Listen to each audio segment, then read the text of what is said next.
everybody. Welcome back again to the Fin Factor. I'm Paul. And I'm Aaron again. This is episode number 220. We have our sound back. Awesome. If you guys noticed that the sight lines may be a little bit different or we sound a little bit different, the reason is because we have moved. It may look the same to you, but we're from the garage and we moved over to the studio, the room, and a lot of the effort, a lot of the work going in. Super producer Jason killing it, crushing it, getting all these big panels through the little doorways and the little hallways and everything else in here, getting us all back and set up, and just a better situation altogether. What's up? Plus our dad. Plus their dad. Yes, Mr. Todd Sholl, doing a fantastic job. What is the title for Dad? What's his title? T-O to the double D. T-O to the double D. There it is. Okay, fantastic. So, if I could get you guys real quick to just give a little bit of thanks for Super Producer Jason in the chat. Let him know how much you appreciate all the hard work. He stopped. There was two panels that were falling, and he stopped it with his face. Well done, Super Producer Jason. With his face. He just headbutted. I'm thinking of Goon, the movie, where he's stopping the puck with his face on the goal line. There you go, yeah. So, again, if you guys could please just give him some... I see guitars and stuff in there. Aaron's doing a clown face. I don't think we need the clown face. That's ridiculous. Also, thankful that Super Producer Jason does not have a microphone back there for what you've heard, or would have heard earlier. Yes. Yeah, that would have been bad. Anyway, just letting you guys know about that. The other way you guys to show some appreciation for him, of course, the like button is there. The subscribe button is there. Obviously, the best thing you guys can do is share this out to everybody, your Sharks friends and family. That would help us out immensely. But on top of that, if you'd like to support the show, you can do that. TheFinFactor.com. Check out any of the merch that we have that does support the show, as well as using the Super Chat function or Venmo at the Fin Factor for Venmo. So any of those ways, you put something in the chat there, and we'll make sure that we read it out live on the air. Aaron, we are all done with preseason. We are in the beginnings of the regular season here, and the Sharks starting off the way that we thought the Sharks would, winless. Well, points. Not pointless. Winless, though. Right, winless, sure. But they have 2 ties, okay, if you will. 1 loss and 2 ties. That is better than last year, I think. Okay. Actually, I don't know. I need to go back and look up remember how bad their start was. I don't think they got a win until close to November. I'll say this. They've yet to have a game where they've lost by like 7 to 10 goals. So that's true. Okay. There's a win. Well, baby steps, right? Little hurdles. Yes, small hurdles. I honestly, I'm not too mad about these games. We're talking about all 3 games from the beginning, right? So taking out, I went to that game, the preseason game that Celebrini got hurt. Okay. I was there for the first 2 periods, and then he was gone for the 3rd period. It was a significant difference when he was gone. Yeah. Obviously, this is a very high-end talent, but he is an 18-year-old kid. But at the same time, there's a noticeable difference. He seems to be the X factor of the Sharks here, kind of putting everything together. Now, I feel like there's not really a lot of guys that could take control of a game like him already, which is crazy. Yeah. So we saw it in the first game. We were there for the home opener. Mm-hmm. Great to see, and he ends up scoring his first goal on such a fluke goal. You always remember your first. It was so uneventful. It's not a shot that cleanly beats the goalie. Yeah, it's a goal that you'd like to have in the playoffs when you're trying to get the go-ahead in the beginning of the game. So we had a clip for this, but obviously there's a lot going on here trying to get all this set. Honestly, Jason was still setting things up minutes before. That's why we started the show a little bit later. So we don't have the clips or anything, but there was a clip where he was basically saying, I thought he scored because he saw him get to the net, and when he did the spin, Eklund. I'm sorry, Eklund. He saw Eklund get to the net. And he did his, kind of spinning backhand pass. And when he did that, he thought, the puck went in. It must have got to him. Because as he's making that pass, he's getting also sort of punched in the head by the defender, whoever that was. Yeah. So he wasn't expecting, he couldn't see anything right after that happened. So the pass goes to Eklund, but he did get boxed out. And it goes off the defenseman's skate and right in the net. And he saw how happy Eklund was. He's like, Eklund scored. It's just like, sweet. He's like, no, it was you. So just one of those crazy, wild, of course it would happen this way for the San Jose Sharks, getting their first goal of the season. And, of course, that first goal coming from Macklin Celebrini. Who better, really? Right. And it was a good things happen to those who throw pucks at the net, if you will. I feel like the Sharks did not get very good puck luck last season. I mean, a lot of things didn't go their way last season, obviously, but that was one of them. I feel like those kinds of goals just did not really come through to them. Now, he also had an assist in this game, and it was to Toffoli? It was to Toffoli. These guys, I think, are going to do some damage this season. I like what they can do. They seem to already have some pretty good chemistry. Now, it's probably very easy to have chemistry with Celebrini. I think anyone can go out there and get their stick on the ice, and he's going to find them. But Toffoli on his own is a top talent sniper already. So having someone that can make plays happen, he's going to be open a lot, and he'll be able to find the space, and Celebrini will be able to find him. So, in fact, I'm even blanking on this goal. It wasn't even that long ago when we were there watching it in person. I don't even remember how he scored. Do you? I don't, actually. It has been a while. Yeah. I've since traveled far and wide, Dallas, Texas, and then back. So I've been around a bit, and it's a blur now. But I do recall that it was beautiful. So right, you're not kidding. I think it was a really nice goal. Anyway, going back to that game, Sharks go into the third period and do their Shark thing, and they're up 4-1 going into the third period, and welcome to not the NHL but the Sharks for Celebrini, where a 3-goal lead is not safe going into the third period, which is sad. It's really sad. It's funny at the arena. First of all, let's talk about that game for a second. Electric atmosphere. For the first time in a long time. In a long time. Yeah. I have not heard the arena that loud probably since the last time they were in the playoffs, honestly. Like, I don't think there's been a moment, maybe the Patrick Marleau retirement game in the beginning, but they ended up getting I think they lost that game, so I don't think it was as exciting as this one. This was a high-scoring game. Yeah. I mean, it was 5-4 in overtime, so it was a lot of goals.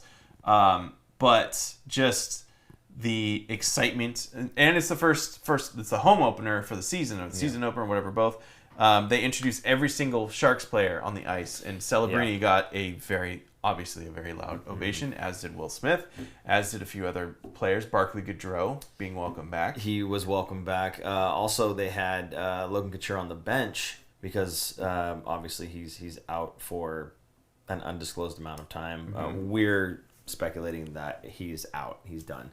But that is what it is. When they called his name, large uproar from the San Jose crowd. And it was nice to hear that. Obviously, we expect that from the crowd, but something about being there and being in the moment, right? Yeah. With them yelling for him, because I think the writing might be on the wall, and I think some people maybe see that, and I feel like he probably sees that too.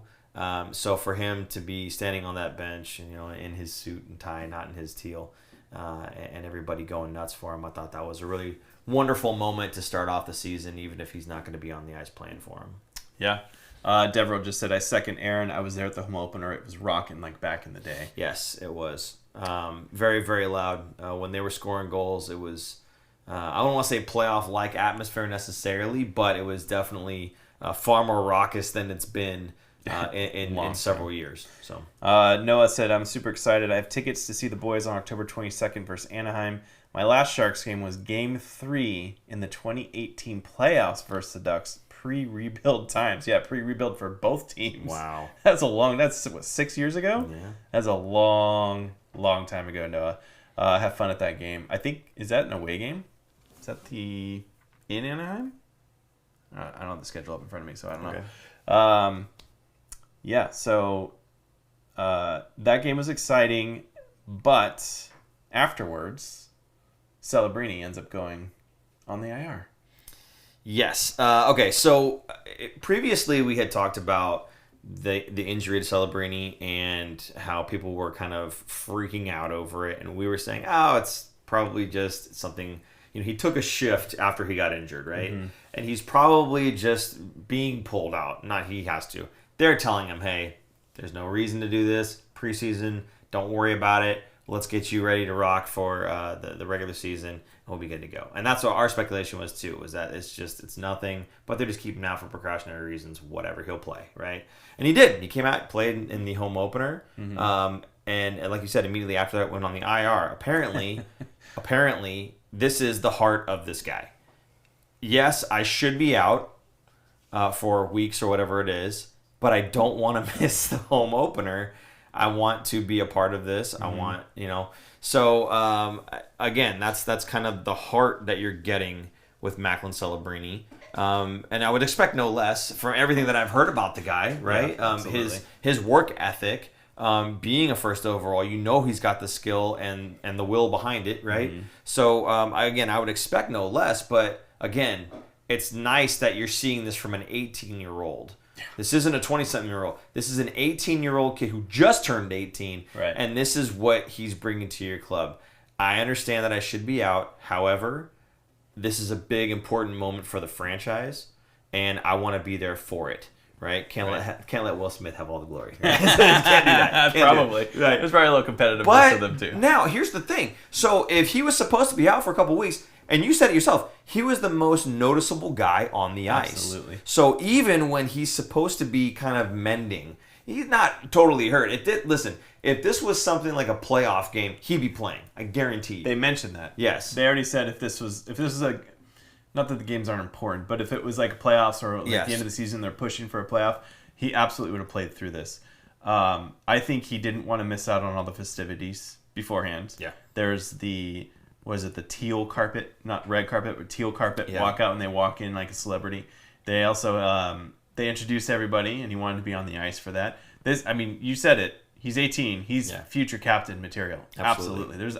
Right now, I don't think there's anybody on the team. Sorry, Ferraro, because I know that's a guy you've been wanting to get the captain, but I think Celebrini's already there. So for Ferraro, for me, as long as Nico Sturm is on this team, Ferraro will unfortunately always be the alternate. My first choice would be Nico Sturm. I'm not saying he's not. I understand. Yeah. I understand. And you don't think he's getting the 8x8, but that's okay. No. I'm calling him N64. Nico, $64 million, 8x8. Anyway. I don't think he's going to be on the roster at the end of the won't. season. He probably won't, but it's what I would like. It's what I would in like. a good way. Yeah. I mean that in a good way. I don't because he's going to get traded to another team that wants him. Obviously, I don't want him getting an 8x8. That's ridiculous. But I love the guy. I think he's fantastic and absolutely captain material. And it's just too bad that he is one of the most fantastic bottom six players, centers in the league, bar none. I don't care what anybody says. It's unfortunate because that means he gets bounced from one team to the next as everyone's trying to get on their cup run, and he'll never be a captain because of that. It's a shame. That's why. It's a tragedy and a travesty and other words that I don't know the definitions for. Okay? So, if not Nico Sturm, yes, absolutely, Macklin Celebrini. And, of course, Macklin's going to be there much longer than Nico will. So, he'll eventually, I think, be the captain for this team, and this is the kind of qualities that you're going to get from this guy, right? And, I mean, a lot of people have a problem with, playing through being hurt shouldn't be something that we celebrate necessarily, right? And I get that, but there's a level of competitiveness and grit that goes along with that, and there's a difference between it hurts and I'm hurt. So and beyond that, I'm injured, right? Injured versus hurt. Yes. You can play while you're hurt. Should not play while you're injured. There you go. Yeah. So, again, I'm very excited for his future. However, his future in a recent sense meant that he was out for the next couple of games, which is unfortunate because that's what everybody wants to see right now. Everybody wants to see Macklin play. Yeah.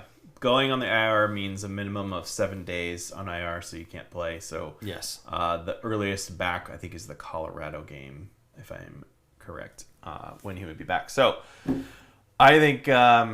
he just didn't. He had FOMO. He didn't want to miss out and miss out on the home opener and hearing the sold out arena. It was officially sold out for that game.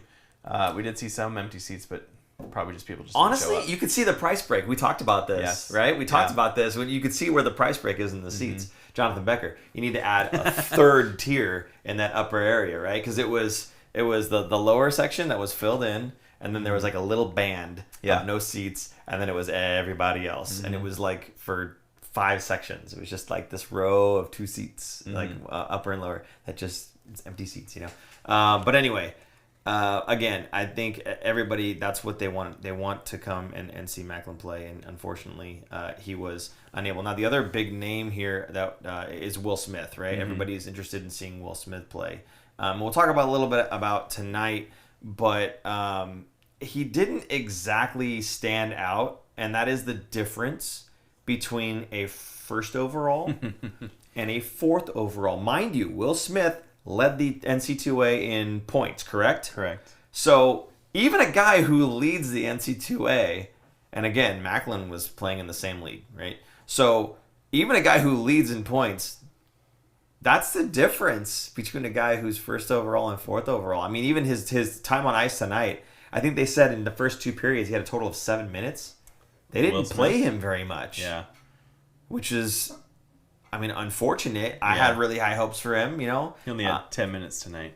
Exactly. In the Dallas game. It's getting less and less. So, he had 13 in the Anaheim game and 13 in the St. Louis Blues game. And that both the Blues and the Dallas game went to overtime. Yes. So it's even more. It's an extra 5 minutes there of ice time going around to anybody. I don't even think he showed up in OT. He did do the shootout. He did the shootout. He did the skills competition and didn't score. Right.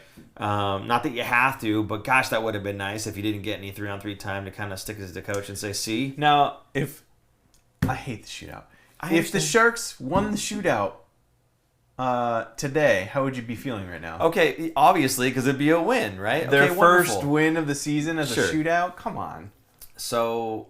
But I think that, but here's the difference though. If Will Smith goes out and scores a goal in the shootout, exactly, you're feeling pretty good. How would you feel about that, right? You're feeling pretty good about Will Smith. You wouldn't be talking smack about him like you are now. I'm talking smack. I'm just saying, like, how different would you feel? He still's not on the score sheet. I'm dropping facts. He has 0 points right now. I'm not talking smack about him. No, he's very young. Yes, he's very raw. He's not very raw, but it's going to take him time. This guy's probably going to finish 30, 40 points in the season versus Celebrini's probably be closer in the 60 points for the season, assuming he doesn't miss too much time being hurt. That's true. Yeah. So that is the difference maker, or the difference of being what you said, first versus fourth overall. Yeah. Granted, when Will Smith was drafted a year ago, there were 3 very top talented guys that probably could have rotated around as first overall picks.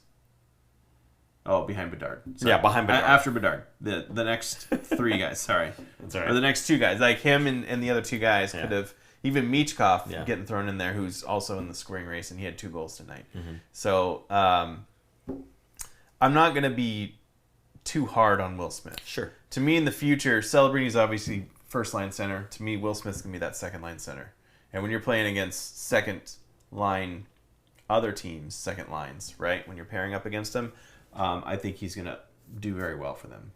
And he's going to have first power play minutes, too. So I'm not worried about Will Smith. I think some people are a little bit worried because he hasn't shown up already. On the score sheet. I know. It's been 3 games. Yeah. A lot of other teams have played 4 or 5 games at this point. The Sharks have only played 3. Yeah. His time will come, and once he gets that monkey off his back, I think he'll settle in a little bit more and be more effective, if you will, every night. But he needs to do a lot of off-the-puck things to get that ice time up. That's his problem right now. You know, and I saw him with the puck tonight as well. And there are a couple times where it's like he thinks he has more time than he does. And this is one of the things that everybody coming into the NHL for the first time around, whenever a reporter asks, you know, what's the biggest difference between, you know, where you were playing in the NHL or whatever, right? And it's the same answer every time: speed. Yeah, everything's faster. It's so much faster. And I'm sure Will has done plenty of work at practice with NHL players. Unfortunately, they're Sharks NHL players, which aren't exactly the highest caliber necessarily around the league, we'll say. But I think he still feels like he can just kind of control the puck at his pace, and you can't. Not at this level. You can't. There's too many guys around this league that are going to outwork you. They're bigger, they're faster than anything that you've played against so far. So I think that it's going to take him a little while to kind of figure that part of the game out and speed himself up and get comfortable working at that speed and come to the realization that you don't have the time and the space that you think you have because they close that gap so much faster than in college. Yep. So, and I think you're right. I think it's just going to be a matter of time. He's going to be fine. He's going to be great. The fans need to chill out just a little bit on this guy, I think. I think he'll be fine. Noah just said, Will Smith looks like he needs a year in the AHL. Let him go down and dominate with some of the other guys. No need to have him on the team this year. I don't necessarily completely agree nor disagree. I think he should split time. Go down for a couple weeks, work on your game, work on the other stuff, get big-time minutes down there. Then when you start producing, get called back up. Yes. And then if it starts slacking again, go back down, come back up. And it's in San Jose, so it's not like he's getting flown across the country to... Yeah, he's not... You know what I mean? Like when it used to be the Worcester Sharks, he's not going all the way back to Boston and being really far away from the team. They're still hands-on, eyes-on, very close with him. So... not a terrible idea. I just think maybe they give him even up to 9 games. Yeah. Get him up to speed. Let him kind of figure things out. And now, going back to NCAA, they played 62 games. Is that right? I can't remember. Maybe even less. Okay. These guys, rookies, and we've talked about this a lot on the show, when they come to the NHL, let's say, like Will Smith, let's say Smith and Celebrini, 82-game season. They've never in their life played that many games in 1 year. That's a lot of games in one season, right? Okay. And then eventually they're going to be playoff games too, so there's going to be even more. A lot of guys coming in the NHL need 4 full seasons before they really get their legs under them and blossom into the stars that they're going to be. To me, that'll be Will Smith. Around the 200-game mark is when you start to see it. Celebrini, I think, is going to hit that earlier. Yeah. Because he's just that elite and that different compared to the other players. But Will Smith, I would say, give him that 200 NHL game experience, and he's going to turn into a star. So Noah, I'm with you. I think it's not, and I think this, but I didn't really want to bring it up necessarily because I just got done saying I don't think that the fans need to freak out. And after 3 games saying put him in the AHL seems like a freak out, right? And I'm kind of with you, right? Where you're talking about, you sort of agree, you sort of disagree, kind of split the time between the two, go down, get some confidence, get some a little bit slower speed in the AHL, not by much, because they're basically NHL fourth liners that are all there, right? So it's not a matter of speed so much as it's a matter of their consistency more than anything else. We've talked about this in seasons, right? One thing after another of just talking about the consistency, and that's what makes an NHLer, what makes an all-star, what makes somebody a franchise player, being able to play at that high level all the time, right? So he's not going to find that it's any slower necessarily, but just the level of play is not as consistent in the AHL. And so I think maybe playing there would be good for him to gain, like I said, some confidence and really work on the details of the game. However, as we said, 3 games. It's only been 3 games. So again, that to me feels like a pull the ripcord because it's like we're panicking, right? And I don't know. I think like you said, 9 games or whatever would be great. Give him a little bit more opportunity, especially with Macklin not in the lineup. You get that opportunity to get the eyes on you a little bit so that you can kind of get some power play time where he's not there, right? Get a little bit of time, maybe getting bumped up in the lineup if someone's not doing their job. Right, so you maybe get a little bit of an opportunity to get a little bit of minutes without Macklin kind of overshadowing everything else. Deborah said, Aaron, you said the word playoffs, put a year on it. What do you think? 1 year playoffs? No, when do you think there would be a playoff team? Didn't I just say 1 year? Oh, 1 year, like after the season? I think after this season, they are a bubble team. I think after the season, they could be a bubble team depending on what they do in free agency. Next summer, there's going to be a lot of big-name free agents hitting the market. Sharks have a lot of cap space, and a lot of other teams don't. And the cap is going to go up significantly next season by $4 to $5 million, maybe even more. Although I don't think that's been announced yet. But a lot of it has to do with the escrow being paid back by the players, and that's a whole other thing. That's a whole show's worth right there. That is why I think next season they will be a bubble team. How many years did Tyler Toffoli sign for? 4. 4 years. So are you telling me that if by year 2 they're not on the bubble, that was in Tyler Toffoli's plan to come to the Sharks? I think, again, for me, Greer is a man with a plan.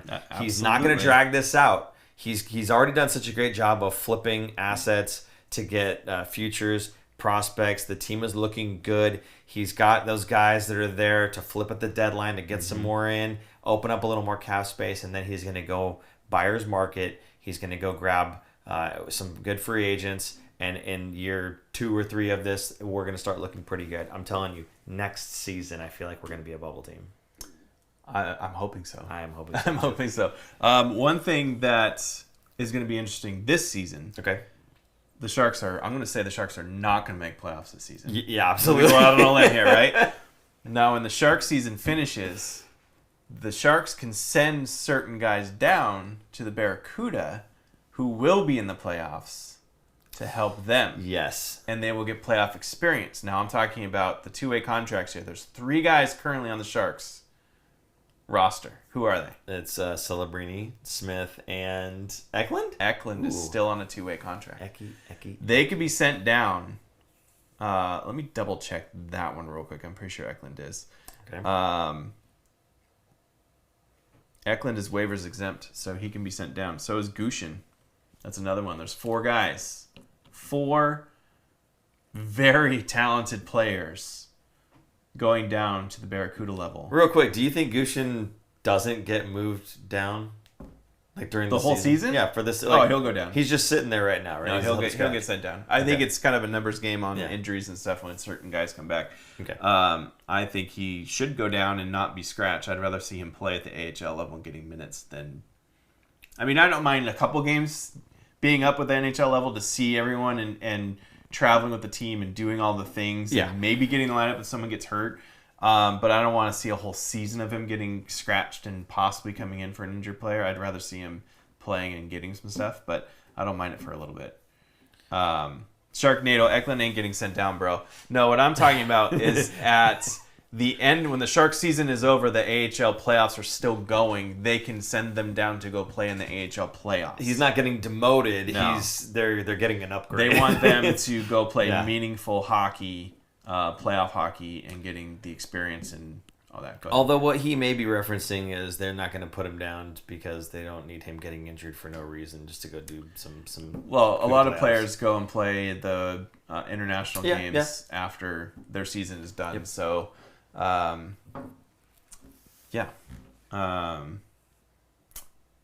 going back over here real quick. Let's do our roll call. Okay. You want to go with that? Now we're doing a roll call? Yeah. Okay, sure. Let's do it. Okay, why don't you tell us what sitting... I don't even know if you have a graphic for this one, so Bruce Jason. So here's what we're going to do. We're just going to say it, and maybe he'll type it in there or whatever, but it's not going to show up probably. Tell us what city you're watching us from, and will Macklin's early season injury put him too far behind to win the Calder? That is the question. What do you think? Will Macklin's early injury put him too far behind to win this Calder? I don't think so, because I don't think this injury's serious, so I think he's going to come back sooner than later. I don't think it's serious either. I think he's only going to miss a handful of games here. But fact is, he did get injured. He is out. What's to stop another injury later on in the season? If again, during preseason he got hurt and he has to be out for 7 days, whatever it is this kind of showing what may end up happening to him throughout the season? He's a very young guy, especially compared to the other guys that they want to protect rookies. They do. Stankoven is one of the top guys. Yes. And Michkov is the other. Stankoven played against the Sharks. He's on Dallas, and he had an assist tonight. So he has 5 points in 4 games. Now, he's playing top-line minutes. And let me go back to that game real quick. I want to see what his ice time was. He was at almost 18 minutes. So he's getting a lot more. He's more of a less raw of a talent because he has experience already, like a year or two. So here's my problem with Stankoven and the Calder rookie race. Dude's 21 years old and has 24 games of NHL experience, but you're considered a rookie if you haven't played more than 25. Right. So, which is where last year Eklund kind of got screwed for the Calder race. Yeah. He wasn't in the Calder race because he had like 26 games when the season started. Like he just missed it. Yeah. And had it not happened, he finished last year with 50 points. I think he got to 50. It's pretty good. And he was in the top. I think if he were in the Calder race, he would have been in the top 5, I believe, in points. So he would have been up there. Yeah.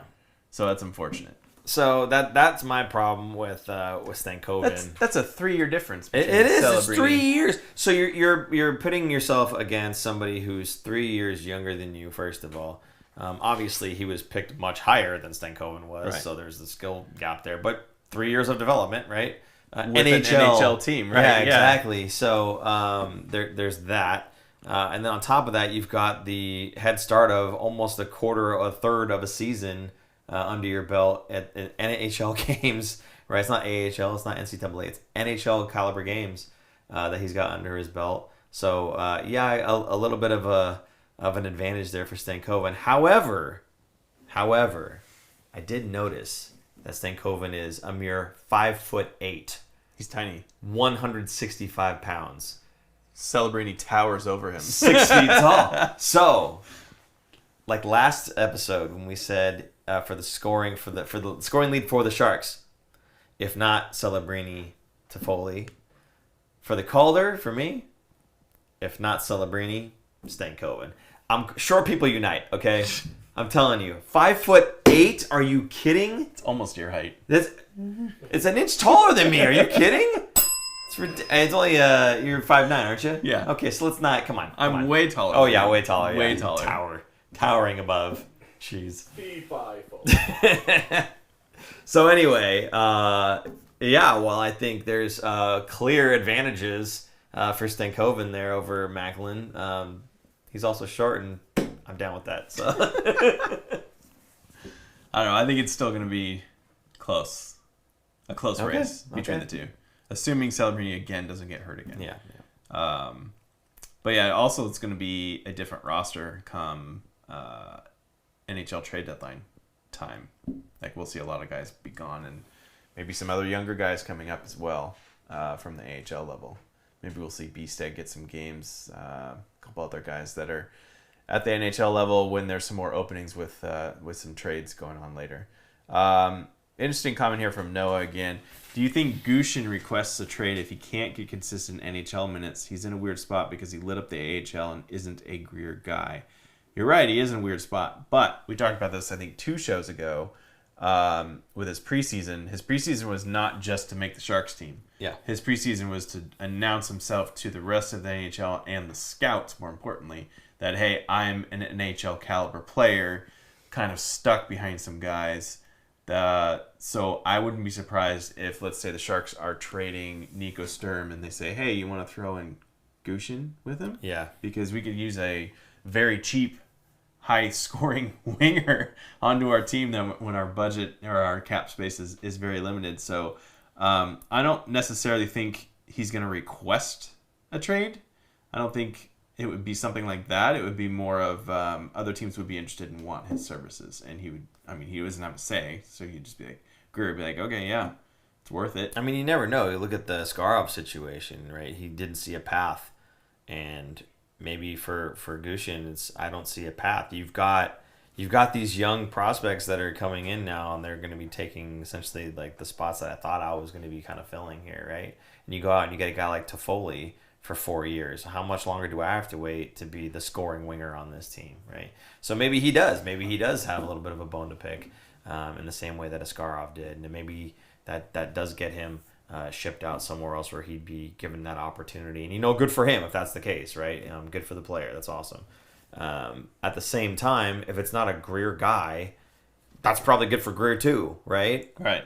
I'm happy to ship him off somewhere where he's happy, right? Where I can get an asset back that works for me. And I think Doug Wilson was the one that said this. You're not always in a trade trying to get one over on somebody. That's not the point. The point isn't to try to win the trade over somebody else. The point is to try to find something that is mutually acceptable and beneficial for both parties, so that it helps both of you guys. And then later on, you're not thinking about how you got screwed by the other guy, right? So, I mean, definitely it's one of those things that could be good for all parties involved. Trades are always kind of looked at as, they didn't want him or he wanted out, it's controversial kind of thing. But in many cases, it's doing what's right for the player and the team. Wickedly Charming. Are we making the same mistake trading Gushchin like we did Ray Whitney? Now, there's a throwback. Ray Whitney was a pretty decent Shark, but when he got traded, I want to say he went to Carolina. Yeah. Who's the Wizard, I think was his nickname. He was amazing. And I don't think it would be something like that. I think Ray Whitney was a special player, a very high hockey IQ player, which is what he was able to do well. And I think he did pretty well again after the lockout because he was a smaller guy too, I believe. And the game used to be, you had to be big. Like if you're not big, you're not gonna be able to skate through the sludge that is the New Jersey Devils trap that they had. Like just the late 90s was just an awful time to watch hockey. But we talked about with Dan Boyle about that, how he wasn't even drafted. Dan Boyle wasn't drafted because nobody was drafting small defensemen back then. Now he probably would have gone in the first round had he been where he was then now. But I don't think it would be a trade that the Sharks would regret, like something like Kiprusoff, where you're trading a third goalkeeper who ends up winning the Vezina Trophy. I don't think that's the situation with Gushchin here. He is highly skilled, don't get me wrong, but I don't think he's some superstar diamond in the rough Pavelski type player that is just not getting the minutes and not being able to produce here. So I'm not going to say he's like Ray Whitney. What do you think? I wouldn't say he's like Ray Whitney at all. No. I think he's more of a third line. That's how I see him. Power play time. And that's what we talked about last episode too with him, was I see him as that third line scoring, that extra little punch right at the end there. Let's say Couture was able to come back, okay? But he's a bit of a shell of his former self. He's still good defensively, but he can't get up and down the ice quite as much, right? And so now you've got Macklin Celebrini, Will Smith, and then like Logan Couture on a third line. Well, that line wouldn't be so bad for Logan to be playing alongside of a guy that can put the puck in the net, because Logan still has that same pedigree of being able to pass the puck well and control the puck well. Hockey IQ off the charts, right? And he can use that to get the puck to a guy who can put the puck in the net for him. But still being defensively responsible enough that he can cover on a third line role, right? So I could see something like that working out really well. A guy that they just got, Alexander Wenberg, I think would fill that role as well, right? I think he's a good defensive player, but he's also got a little bit of that veteran offensive punch still, and working alongside a guy like Gushchin could be very good. Again, though, at the same time, if it's not one of Greer's guys, then it's okay. We can move on from him, and he can go have a good, successful career elsewhere, and the Sharks can get a good player that fits Greer's scheme, his goals, right? His vision, if you will. For that team, and it would be good for both parties.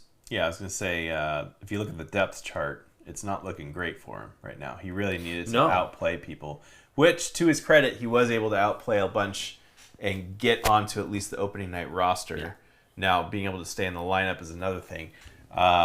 He did take a bad penalty, I think, in that game, in the first game, that led to maybe it was the second goal or the third goal. And I don't think he got much ice time after that, so definitely got into the coach's doghouse after that one penalty. Speaking of bad penalties, I'm going to fast forward to tonight's game. I don't know if you caught this, Quinn Costin.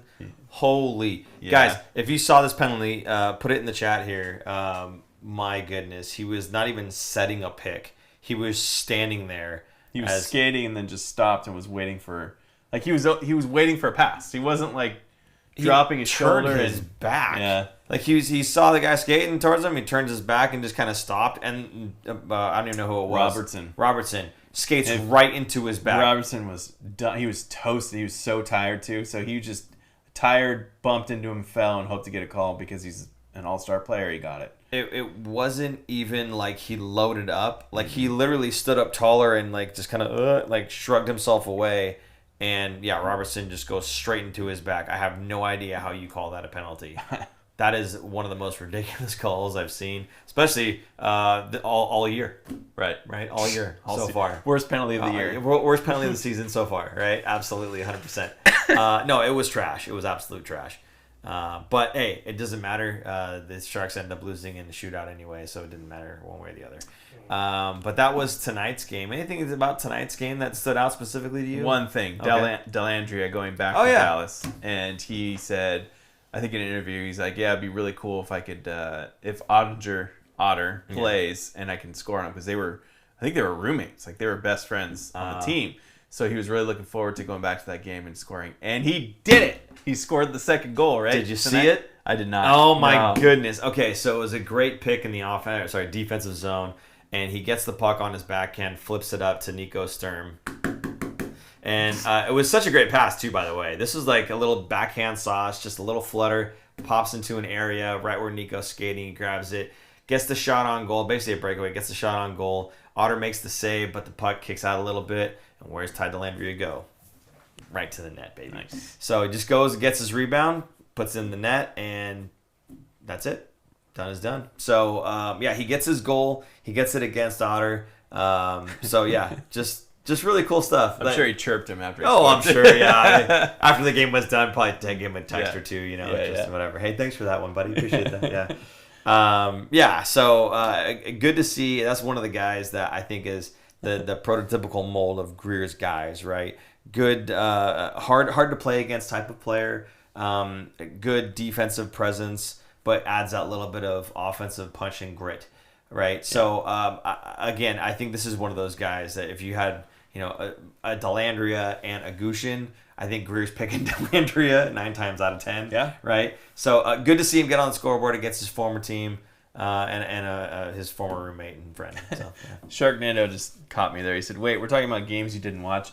I did watch. I just didn't get to turn on the game until later because I have children. So I wasn't able to, and we had to do the show tonight, so I had to get over here in time after getting my kids down, so I didn't get a chance to watch all of the highlights. We always talk about games we don't. I got to watch the third period in overtime, but I missed the second period, which had all the goals. I missed all the goals, minus the shootout ones. So, yeah. Thanks for calling me out there. I don't know if you guys know this, but like we have other things. Like this is kind of like our passion project, with just to be able to talk with you guys, frankly. So, we don't get to see everything all the time. So.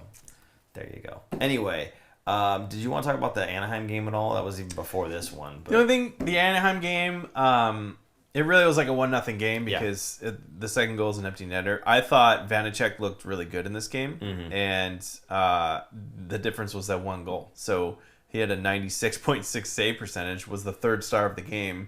I mean, it was the 3 stars were the 2 goalies and the 1 goal scorer. Yeah. That was it. Or I guess the 1 real goal scorer, not the empty net goal scorer. So... What really sucked is it was a tight game. Now, Anaheim is a team that I see as kind of like the Sharks, maybe a year or two advanced in terms of their rebuild and accumulating high-end talent that's going to be good of all these future stars. I am not looking forward to playing Anaheim for the next decade because they're going to be tough games. Both teams are going to get better and better and better, and they're accumulating a lot more higher-end talent. So... the juggernaut of California, which it used to be in the late 2000s. Yep. Every team just hated going through California because they would go play Anaheim, LA, and then San Jose. And at that time, those teams were just Kopitar, huge. Getzlaf, Thornton, right? Yeah, you're playing against these huge guys that would just slam you in the boards and beat you up. And everybody came through the gauntlet. They called it the gauntlet of California. Yeah. Like, it was just brutal. So... I think we're heading towards that way. Now, I don't know so much about the Kings. They haven't really been doing much rebuilding. Surprisingly, because they've been kind of like how the Sharks were in 15 years, minus, they got to win a couple cups. So they're not quite in the rebuild Slight mode. difference. Right, slight difference. But I think that game is a good kind of test of how well the Sharks are going to be against this team. So... it was a tight game, and the difference was one mistake. One miscommunication on the back end where I think it was 2 defenders went over to one guy, and it created a 2-on-1, and they slid the puck over, and he got a kind of a breakaway and got the goal. So somebody missed their assignment, and that was it. It was that quick. Yeah. I mean, a fraction of a second, boom, it's in the back of your net, and now you're trying to claw your way back into this game. Because at that point, I think there was only, 9 minutes left in the game, in the third period, when they scored that go-ahead goal. So just a brutal way to lose. It was... What's nice is it's their only regulation loss in the season in 3 games. Last year they would have had 3 regulation losses in 3 games. Well, last year they would have had a goal differential of like -20 at this point. Right, yeah. So it's... But I think the goaltending's better. The defense is better. Now, they're going to have their brain fart moments, but I think it's better than it was last year. A very low benchmark to clear, but I think it is better. I think not only is... You said the defense is better, and I want to know if you're saying their defensive presence or both. The blue liners. I think because both. Yes. The blue liners are better than they were last year. Absolutely. But the team defense and the forwards that they have this year, that they added Dellandrea. Yes. A healthy Sturm. Yes. Grunstrom. Wenberg. Mm-hmm. They're very good in their own zone. Very good at tracking back and breaking up plays, and I think it's a difference. Now, we didn't even talk about it tonight. We talked about it last week. Face-offs. All of those guys that I mentioned, great at face-offs. Yep. Will Smith killing the average, but everyone else has been pretty good. The Sharks have been. It's also helping team defense. You have a face-off on the penalty kill, and you can win it and dump the puck. It's obviously going to help your team. So I think defensively, team defensively, and the blue line has significantly been better than it was last year. 100% agree. When you look at the Sharks blue line now, there's veterans now, right? Cody Ceci has got a ton of minutes, and I think Drew Remender was the one that was saying Cody Ceci looks absolutely fantastic in tonight's game, right? Mm-hmm. But Ceci, Ruda, and then you've got Wallman, who's actually looking real good. They trust him in some situations, man. They're putting him out there in that 3-on-3 overtime, and he had a couple opportunities where he almost pulled the trigger, and it could have been gritty time. I was really like, I want to see it. The one shot, I think the defenseman blocked it. It chipped and it went up and out. And I was like, I thought we were going to see it. I wasn't sure if he would do it on an away game or not. If it would only be a home game where you would do it, you know? Yeah. I don't know. But the point is, the blue line looks a lot better than it did last season. Even Henry Thrun is a returning player, and he's looking a little bit stronger as well. He looks again, another year of experience. Yes, he looks solid and more comfortable. Yeah, and better decision making than he was last year. Yes, I think he ran around with his head cut off like a chicken for a little bit last season. This season he looks more comfortable and confident. That's what I was looking for. The Grand Admiral is earning more stripes. Yes, absolutely. So we're going to bring that back, aren't we? Oh, well, we're doing it, buddy. We can't have it tonight because we don't have a whole lot of graphics and stuff for tonight. We'll explain that one at the top of the show. But absolutely, we will be bringing that back, I'm sure. Okay, we talked a little bit about goaltending.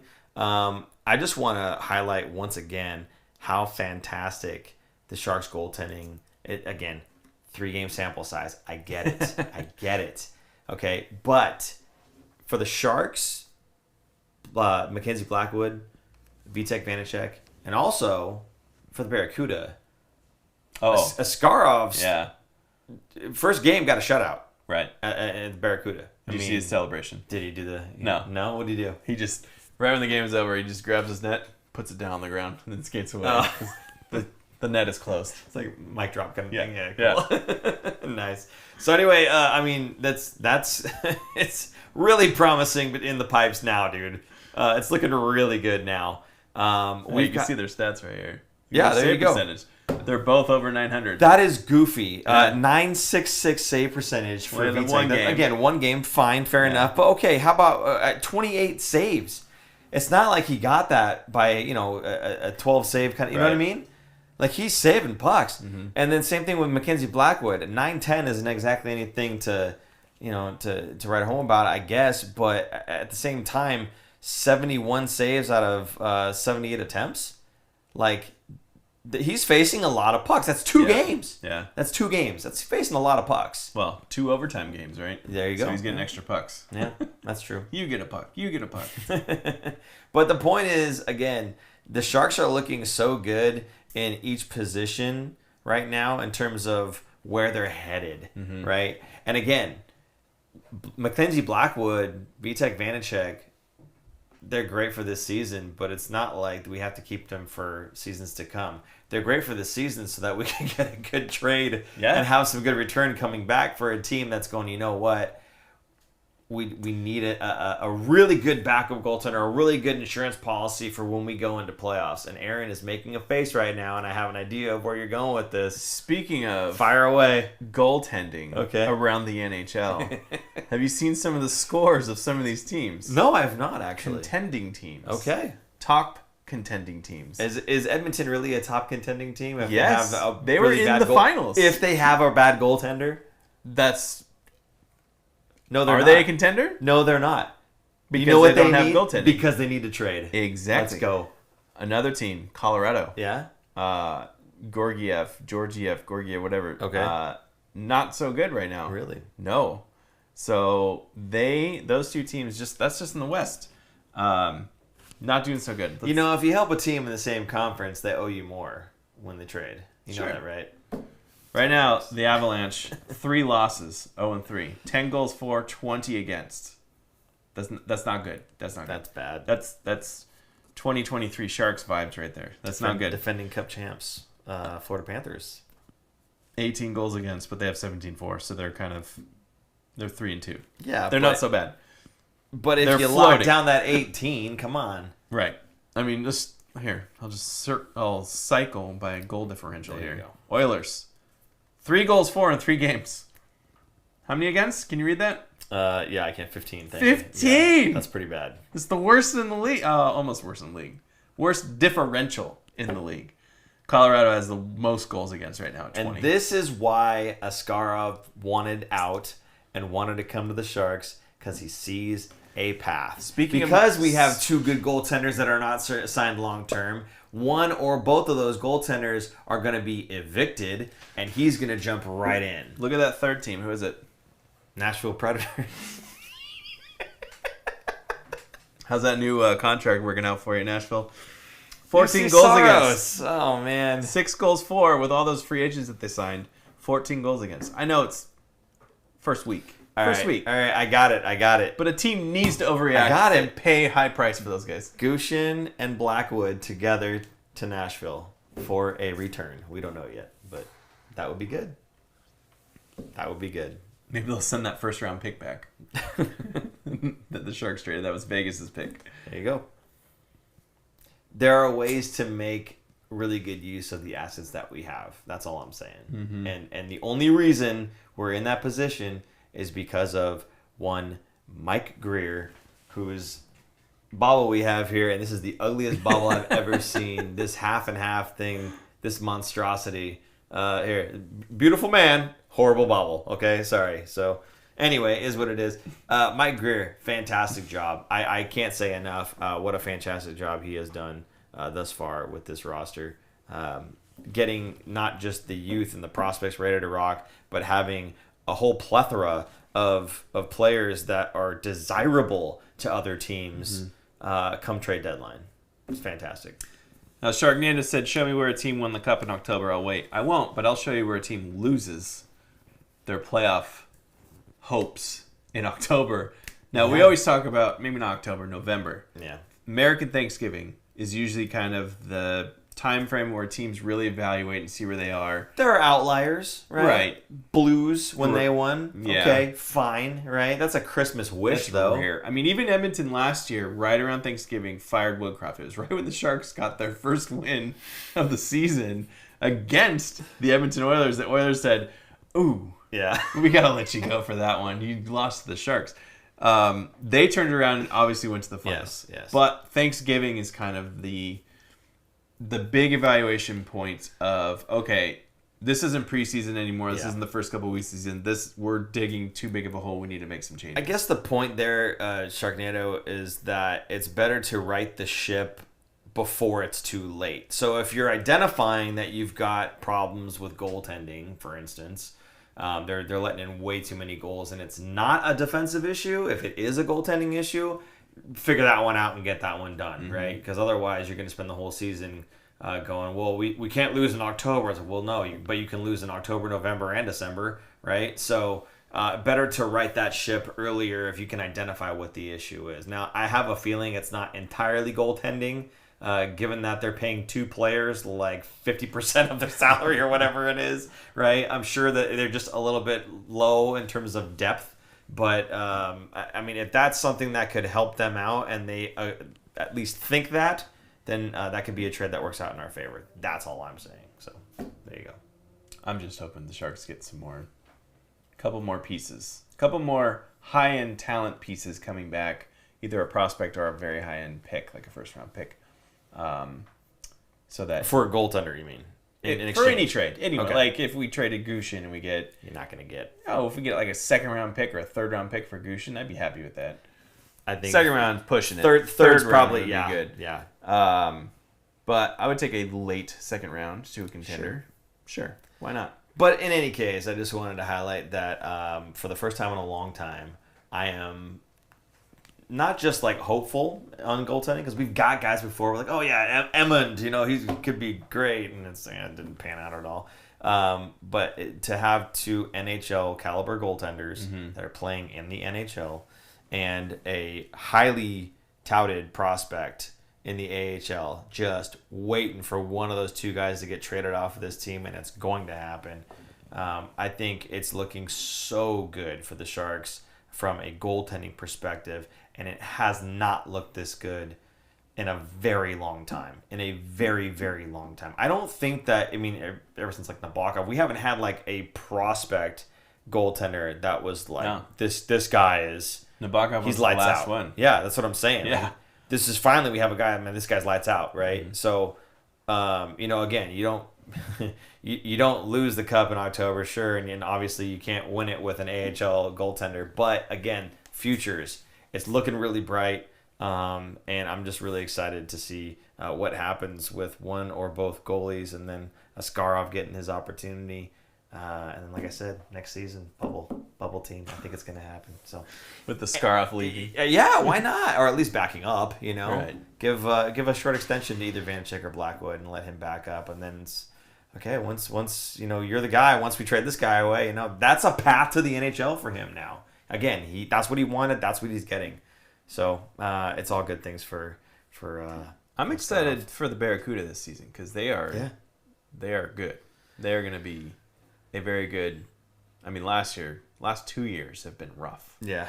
Not just for the Sharks, but for the Barracuda. Yeah. So now some of that high-end talent. Now, Wickedly Charming said we need defense. I agree. I think the prospect pool for forwards right now, to me, is, I don't want to say it's finalized, because I would never say it's finalized. You'd always want more coming in. But defense needs more. So we have Mook Madulin, and we have... who's the one they just drafted? Dickinson. Dickinson is probably the number one right now prospect. Yeah. And then By the Lucas way, Cagnoni. Go ahead. Dickinson is crushing it. Yes. In London. Yes. He's absolutely destroyed. He got a hat trick. It really sucks, and it's going to change, I think, right? Some of the rules, or maybe not.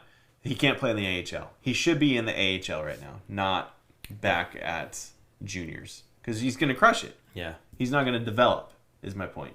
It's almost like you lose a year of developing because the OHL wants those players back because that's their star players that people want to pay tickets to see.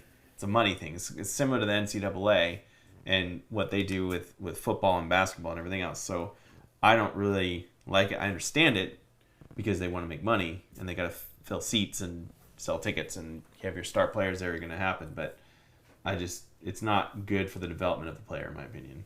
Yeah, and I'm with you on that one. But I do think that if there's a certain part of his game that he needs to focus in on, I think that the Sharks are going to require him, hey, it's great for you to go and score a hat trick. That's awesome. We love seeing that. Okay, great. Scoring a hat trick. Fantastic, right?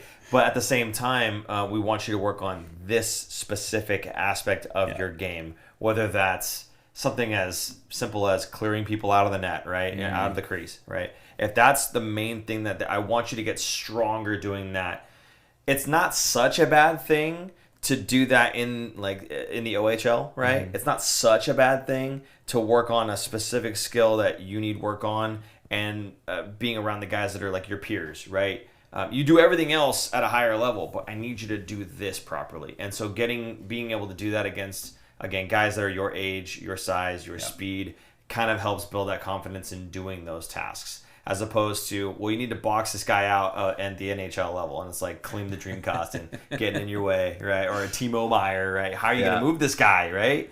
So you kind of have to ramp yourself all the way up to then be able to do that, as opposed to being able to just pick up where you were. Yes, you're much better in all these other aspects, but that one thing that you need to work on, that might be better served doing that at the OHL level there. So I don't know. I'm with you. I think it would be better for him developmentally to go as high as a league as he possibly can. And in this case, I think the AHL would be great for him.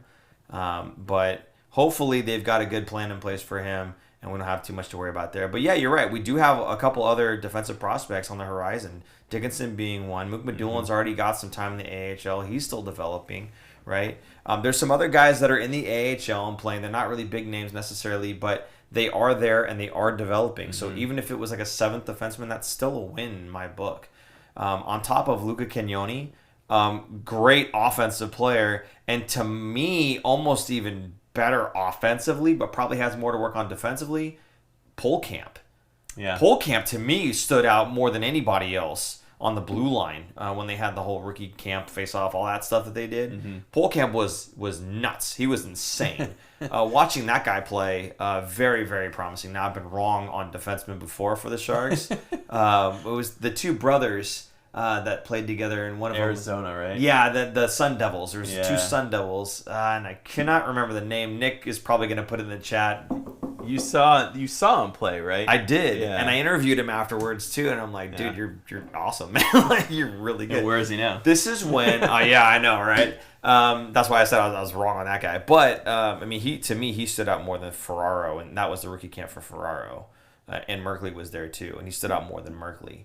But again, this Polkamp guy, he's not in the AHL right now or anything. He hasn't gotten a contract, nothing like that yet. But he is a Sharks prospect, and again, they develop, and as long as they're on that path and developing correctly, he brings that offensive punch, really strong offensive punch. I was really impressed with him. So again, there's guys that we don't even really see that are on either roster that could potentially be big news for the Sharks in a couple of seasons. So do I agree necessarily that the Sharks need more defensemen? Yeah, I could see that for sure, but there's also some guys that we're simply not seeing or even talking about necessarily that are kind of in the wings. And again, it all comes back to that man right there, Mike Greer, just doing a heck of a job. I think he's done an amazing job here. Like, in the 2 years that he's turned around this team has been amazing, and I feel like his long-term plan, he thinks about every single season, okay, this person's contract is up here, this person's contract up here. What's the longest contract he's given out? Was it the 4-year? Yeah. Yeah, Toffoli. And your boy. Oh, Benning? Benning. Yeah, okay. Benning got a 4-year, and Toffoli got a 4-year. I think that's his max. Smart man. His max is 4 years. All right, fine. 8x4, $32 million for Nico's term. Pashnachuk. Pashnuk. Pashnuk. Yeah, Pashnuk. Yeah. Thank you. There you go. Thank you, Nick. Yeah, Steen. Nick Pashnuk was the like brother. Brinson was the guy I was talking about, his brother Steen. Yeah. Yeah, the Pashnuks. Fantastic. Yeah. Anyway. Musty's another guy. We were talking about defensemen, but Musty's another guy that should be in the AHL, not going back to the OHL, which just kind of sucks. Now, Cagnoni is lucky because he is able to go to the AHL, so he's at the Barracuda because his birthday's in December. So he's turning 20 before the end of this calendar year, which makes him eligible to not go back to the OHL. Or he was in the WHL, I think.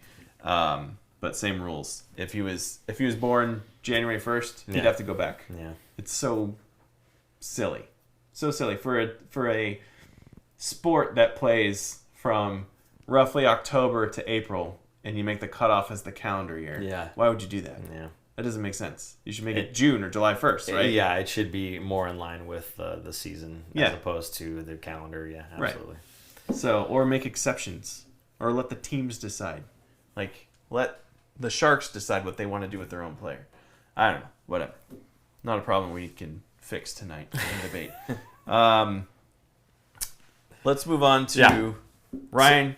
Yeah, you're talking about Ryan Warsawski's practices, and I didn't get to talk to you about this at all, and I'm a little curious as to what you mean by what we're about to talk about. Okay. So go ahead and kick this off because I see. There's a lot of times you guys think that we think these things through. I don't know if you actually think that because you've actually watched the show. We don't think anything through, but there are times where we basically just have kind of notes, and we don't actually think about like what we're going to say in the exchange. It's kind of something that we're putting out there to kind of, we want to just hit on this, and what we're saying is just coming off the top of the head.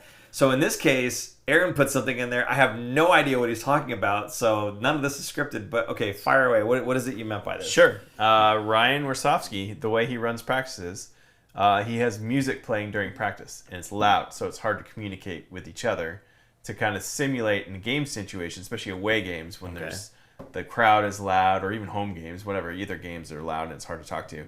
And you have music during the game, so it's kind of a Jumbo and Vibes feel in a way. The other thing he does is he moves practice. Halfway through practice, he'll move to another sheet of ice. So that they don't, so they have clean ice. So when they go to work on the power play, I think in the second half of practice, they move to a clean sheet of ice so that they don't have to wait for the Zamboni to clean it, and they go to a fresh set of ice because practices last longer than a period of hockey where they would refresh the ice.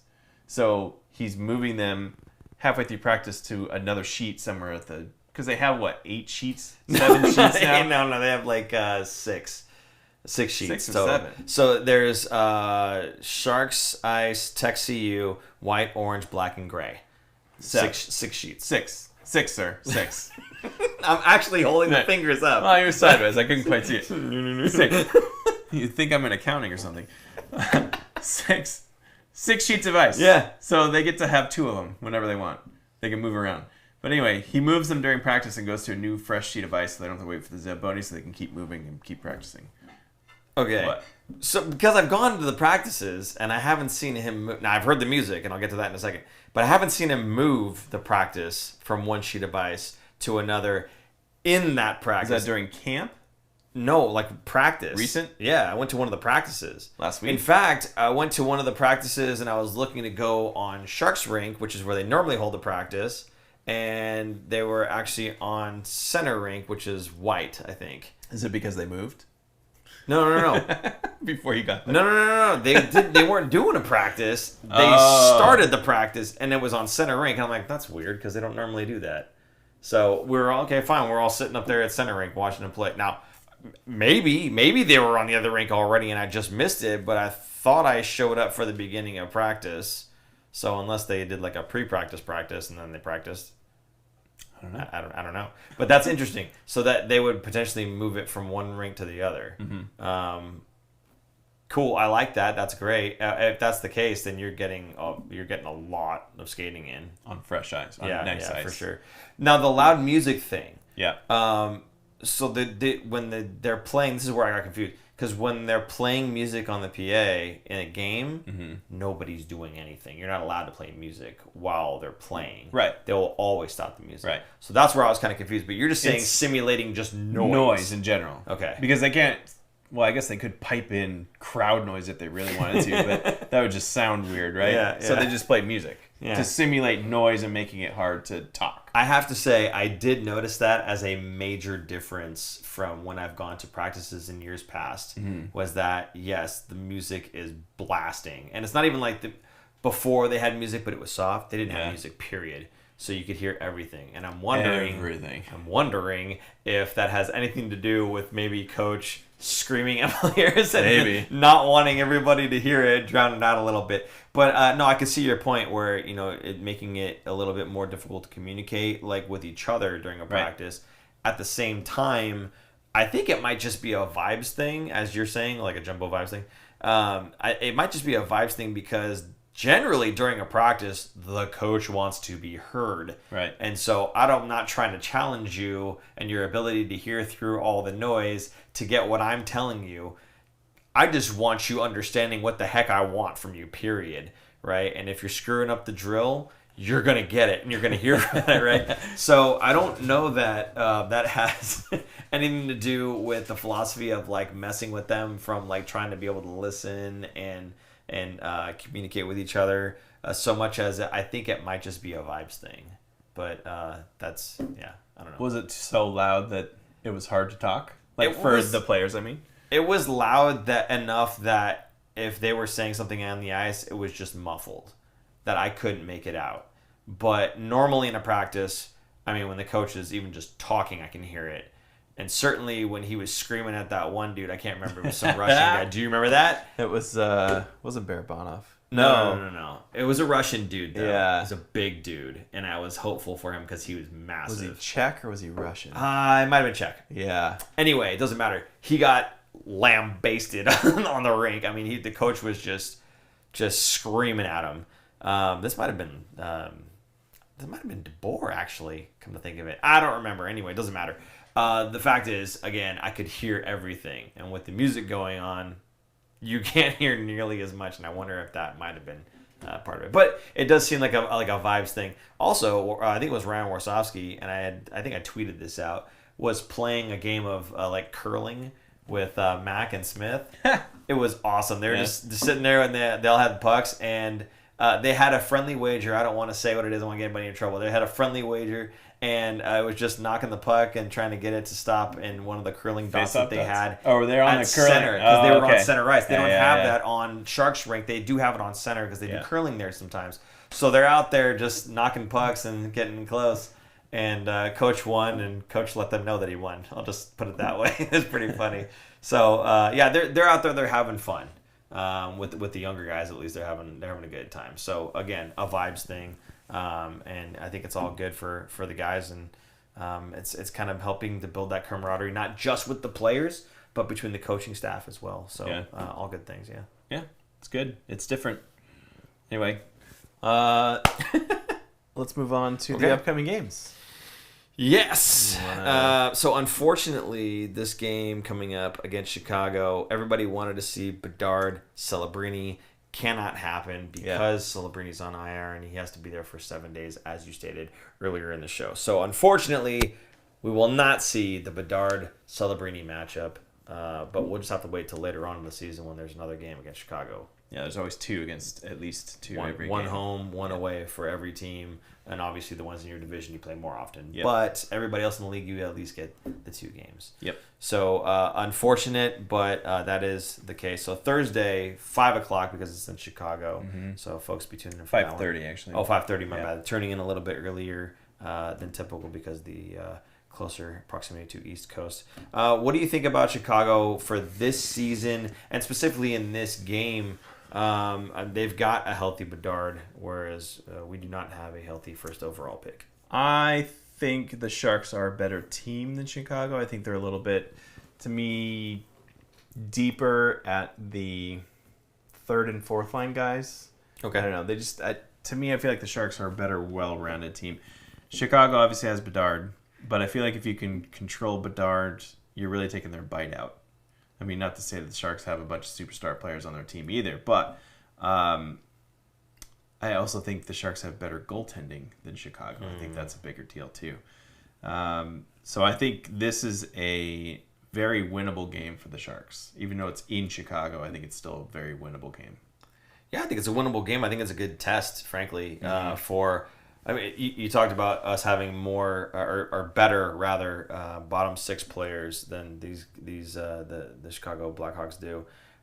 Frankly, the Sharks for the past few seasons have had nothing but third and fourth line exactly third and fourth line guys. So obviously we had more and better ones because they were playing on our first line. So anyway, I think this is again one of those games that is certainly winnable. But again, a good test for those guys, the Greer's guys, the Ty Delandrias, the Grunstroms if he gets to suit up for it. Nico Sturm to help, the leadership quality that he brings and getting everybody else to kind of get on board with playing hard against Bedard. If that group can even just, if they lose the game but they lock Bedard down, I think that's a good win. It's a good moral victory, right? Yeah. And I know they don't like to talk about moral victories after losses, but I think that in the season where we're not expecting them to make playoffs, it's all about growth. It's all about development. And if you can get your team to take one of the best goal scorers, up-and-coming goal scorers in the league, and a generational talent, right, and lock him up, I think that bodes very well for the future of the franchise and the vision that Mike Grier has put forward with how he wants these guys to play. So I think with this game specifically, if we can just lock down Bedard and hold him to nothing on the score sheet, I think that would be a pretty big win for the Sharks. Yeah. Then they follow that back-to-back Friday going to Winnipeg. Another 5 p.m. game. Winnipeg is a very good team, a strong, pretty much all around every position. This is a team that's going to be a cup contender. So on a back-to-back going from Chicago to Winnipeg, not going to bode well for the Sharks here. And I don't know if Winnipeg is playing the night before either. So that could be technically what we call a scheduled loss, where you're playing a back-to-back and the team you are playing on the second night is not playing the night before. So they will be fresh and ready to eat up the Sharks. They've got all that going. The Winnipeg Jets got all that going for them. And there's no Wi-Fi, so the Sharks are going to be in even worse position. They're going to be bored out of their minds because there's no Wi-Fi to distract them. Who is it that said that? Was it Damaris? It wasn't Damaris, was it? Who was it? It was so long ago. He's like, Winnipeg, like, which the worst NHL arenas to play in or whatever, and it's like, Winnipeg, they don't even have Wi-Fi out there or something like that. Yeah. Oh, my goodness. Anyway. I think not arenas, they just said city. What's the worst city to play in? Yeah. Which, by the way, what a stupid question to ask. Of course you're going to get them in trouble asking that. This is why they give such boring answers. Yeah. Because you get burned. You get in trouble. Yeah. Yeah. Anyway. Yeah, in fact, Winnipeg is not even playing until the Sharks on Friday. So they're going to be very well rested great to play. And then moving on to Sunday against a Colorado team that is no doubt going to be scouting whatever goaltender we put in front of them. Right? This is back home, Tell too, me I'm by wrong. the way. It's back home here. Okay. And that's a 5 p.m. game. Now, that game, I don't know if you saw, but it's a special events game. And I believe, let me look real quick. It's the Pixar night. Oh. Feel the Emotions night. Oh, I don't want to actually buy a ticket here. Let's just look at the promo. I think they're going to have a bunch of Pixar characters around the arena. So because it's a 5 p.m. game, kind of a family night, a game that you can bring the kiddos to. Now, I will not be going with my kids because even that's a little bit too late for them. Afternoon games are better for us. And a Sunday night, too, not a Saturday night. Yeah. So they have school the next day. So unfortunately, I will not be at this game. I don't know if you're going on Sunday. Probably not, but good for guys like Jonathan Becker to make note that even avid Sharks fans who run podcasts would not be able to make this night with younger kids when it's intended to be for kids. So, yeah, there's that. In any case, again, a Colorado team that has far more firepower than the San Jose Sharks do. But we'll be getting Bedard back at this point, correct? Bedard, you mean I'm Celebrini? sorry. Wow, Celebrini. Jeez. It's not for certain, but he is eligible to be back. It's not that he will be back. We don't know if he will be back. We don't know how many weeks he'll be He's out. eligible to be back, yes. The first game he was eligible is against the Colorado Avalanche on Sunday. Okay. Well, I don't know if there's anything else to say about the Colorado game necessarily. No, the reason they're doing the Pixar night, by the way, and the whole thing with, what's it called? Inside Out 2, right? Yeah. Randy Hahn. Oh, right. He's in the movie. He's in that movie. He's in both movies. He is in both movies. So, and they made mention of that. I can't remember. It was I think Drew had brought it up or something when they brought that up on TV, and Drew was saying, "Oh, some fantastic acting in there." You know, so, he was on the red carpet for that. For the second one, I saw his Instagram videos. He was live from the red carpet. Nice. For Inside Out 2. So he got to go to the premiere and stuff. Very cool. Which is cool. Yeah, that's awesome. So I guess he does the voice of the announcer because the girl in there plays hockey, and so he does the announcer, which is just cool, right? Yeah. You know? So I'm glad they got someone local. Yeah, absolutely. That's sweet.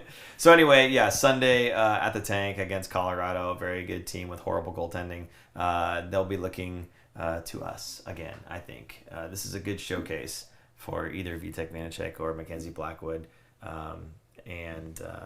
You know, we'll see them play because there's a back-to-back in there. So I would venture to say I would think that Vanecek would go on Thursday in Chicago. I could be wrong, just to give Blackwood a rest because they're gonna have a back-to-back. Okay. Then maybe I don't know, or maybe they do go back to Blackwood, Chicago, Vanecek Friday in Winnipeg, and then back to Blackwood against Colorado. I don't know. It seems like Blackwood's the number one goalie. I think they should play whoever Colorado might be most interested in. So they could hurt him? No, to again, we're showcasing. Right. We are showcasing. Yes. So, yeah, absolutely. I don't know. I'd love to see... I'd love to see a really good trade on the horizon. Again, I like the goaltenders that we have. I have no problem with that. But one of them is going to get traded at some point here. So I would love to see what we can get in return. So. Okay, right now I'm just looking at their goaltenders real quick. Oh, Colorado? Gorgiev is... Oh, they have Kaapo Kähkönen. And he's on IR. Go figure. But Gorgiev is in his last year of his contract at $3.4 million. Kähkönen has the same thing for $1 million, and Noonan, who's kind of their future goaltender, kind of how we have Askarov is on his minimum contract for the next 2 years. So they would need if he was to take over, they would need some veteran presence in there. Maybe Blackwood reuniting with Kähkönen. Be crazy, huh? How many times are they going seriously Jersey goaltenders together? Fantastic. Okay, what else did you want to talk about? Because we did the upcoming games here. Now there's a view party here you're going to talk about, right? We are. So we are planning on doing a couple of these during the season, and our first one is going to be coming up. So if you were with us for the draft party lottery that we had, no, the draft was lottery. it the lottery? It was the lottery. Sorry, the draft was at the arena. Yes. The draft lottery, we did a viewing party of the draft lottery at Ancora Vino, which is right down the street from the arena. It's in Little Italy, if you're familiar with downtown. And if you know where Henry's High Life is, it's right across the street from that. So we are going to be doing a viewing party for the November 10th game. They're playing the New Jersey Devils in New Jersey. The game starts at 4 p.m. So we'll be in the back room with the game on the projector. We'll all watch it together. And then as soon as the game is over, we will go into our show and do our weekly show with you in the audience, assuming you want to be there, and stay and hang out. And then afterwards, we can hang out even more if you aren't sick of us by then. So we're going to do that game. I think we have about 5 of these dates throughout the season. This is just the first one. And I think it's in 3 weeks. So we are going to create a Eventbrite just to have tickets, because that room only can hold 20 people from the last time we were there. It's not the biggest room, but if we have it to have a lot of people showing up, we can always overflow it or move it to outside or something else, because they do have a lot of space outside on the patio. But for now, just for the back room. So we will get that Eventbrite up, and maybe we'll even get it in the comments, or not the comments, but the information down below in this video. So be on the lookout for that. We'll blast everybody once it's up and ready, and looking forward to it. So we'll be able to do a live show game, which that was our only one that we've ever done. The draft lottery, where we had people in front of us as we were doing it, and it was really weird. Very weird. Because we're not used to having people give instant feedback. Yeah. There's like a delay of 20 seconds or so by the time it hits the comments. Usually, yeah. So it was fun. It was different, and I think the people that did show up liked it, and hopefully we'll come back again. I mean, I liked it. I thought it was a great time. Again, like you said, nice to be able to interact with people live while we're doing this. I mean, this is as live as it gets, short of being live with you guys. So that 20-second delay, kind of removing that was a little bit different, and like you said, very strange, very weird. When we first started doing the show, it was all just recorded, and then when we first started doing lives, that was strange. I remember panicking, trying to be in front of everybody, it's live. If we screw up, it's right there. I don't know what to do. Now it's like we take the screw ups and we just roll with it. Yeah. So whatever it is, what it is. But yeah, it's gonna be a good time, a lot of fun. They've got good food, good wine. They've got all kinds of nice stuff over there. Do you remember some of the things they were saying? They had a nice charcuterie board. I remember Adam picked up. So it's kind of like San Pedro Market, where there's a couple different restaurants in the same spot. It's like a mini version of that. So there's one that has pizza. There's one that has the charcuterie boards. There's one that they make sandwiches, like deli sandwiches, because there's a deli. A couple other things too. I can't even think of off the top of my head. So, pasta, you can order it and take it into the room where we're going to be. So you don't have to stay in one of the other rooms or something. You can come with it and bring it in. And same of course, drinks too. Since the game starts at 4:00, come to the room, come with your appetite, right? And you can just get the food there and just eat right there during the game. You don't have to try to eat beforehand or anything else. So again, it's going to be a lot of fun. And we hope to see you guys there. And Aaron said we'll get the Eventbrite out to you guys some way, somehow. So no worries there. We hope to see a lot of you guys there. I know Nick said he can't make it to the party because he's going to be at the Devils game. Sorry, Nick. I kind of feel like he's just kind of throwing that in our faces a little bit. Absolutely. Yeah, I'm traveling. Sorry. Can't be there, guys. Sorry, I can't do it live. I'll be at the game. All right. Well, cheer loud for us there. Okay, Nick. Anything else? Oh, you want to say a couple of things about Corvino? Yeah, Corvino, it's a really cool spot if you have not been. In fact, they're going to have a Halloween party in 2 weeks from now, the 26th, Saturday night. And if you'd like to go to that, go to their website and you'll see it. They also have normal happy hours Tuesday through Friday from 2 to 5 p.m. So if you're around the downtown area or maybe even really early before a Sharks game, you can hit their happy hour because it's right down the street from the arena. If you're really not familiar, it's almost right next to 87, the same side of 87 as the arena. And you can also walk through, if you're coming from San Pedro Market or that parking garage, you can walk underneath 87 and go right next to it to get to the arena. That's kind of how I do that back walk to get from, if I park over there. Cool spot and good friends over there, so go patronize their business. There you go. Okay. Right. Anything else that we want to bring? There's some good comments in here, maybe? Yeah, some good comments. Yeah. Rob Spittler is asking, Paul, I don't know why you're asking Paul, not me, what are you using now that Cap Friendly is gone? Puckopedia? Well, not Puckopedia, but Puckpedia. Yeah. Puckpedia, yes. Although I like Puckopedia better. I like that. It sounds good. I think you should start your own thing, Rob. Puckopedia. Puckopedia. I wish you all the best of luck. Anything else? Right. Devereaux said it's awesome. He's going to be at the viewing party, so we'll see you there, Devereaux. Sweet. Wait, is Devereaux going to be in the audience, or is Devereaux going to be behind the desk? How about we leave that up to Devereaux? Okay, we'll leave that up to Devereaux. Yeah, there you go. Okay. Yeah, I guess that's it. So, anything else you got to add? I don't think so. I think we're good. Super Producer Jason, you got any last things to throw out here? Yeah, let me throw one of these. Well, Shang, if I knew that answer, then I wouldn't have. We would have started off better. Is that what you just did? Oh, did you just do that? So, whatever you just saw, we didn't get to see it because we have things to set up still. Now, again, if things are looking a little bit different, it's just because we just moved into this room. Super Producer Jason working very hard to get us to the point that we're at now. However, I'm expecting next week we're going to have more of this ironed out. We're going to look a little bit cleaner and everything else, get some of the other graphics and things going. Clips are going to be coming back as well. So we'll get it all coming right back. It's just that literally he finished putting this together 5 minutes before start. I am not exaggerating. So again, put some hand clapping or some fires or whatever you can for Super Producer Jason down in the chat there. And again, if you'd love to support the show and support him and the efforts that he has, it would be great for you to go to thefinfactor.com, check out any of the merch that we have there for sale, hats, shirts, custom Q-tips, all kinds of cool things that are in there. Some of them aren't actually, but you might want to check to see which ones are there and which ones aren't. In any case, you could also, again, at the Fin Factor on Venmo. You can do super chat function right now, super thanks function after the thing is done, which we never talk about that, by the way. And then I guess that's all the ways you can support the show, to show your support for Super Producer Jason doing such an awesome job. Aaron, is there any last thing for you to say?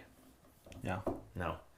A man of few words. Guys, thanks for tuning in. We appreciate you, and we love having these chats. Cannot wait to see you at Corvino when we do these live viewing parties. So can't wait to see you there. For Super Producer Jason, I'm Paul. And I'm Aaron. And we will see you guys next week. Probably next week. Sunday, maybe. Sunday. Goodbye. Thanks for tuning in. If you like this episode, check out our other content, especially interviews. You can interact with us directly through social media at The Fin Factor and on Instagram at Fin Factor. And don't forget to join our live streams on YouTube. Visit our website at thefinfactor.com, where you'll find all of our episodes as videos or podcasts. You'll also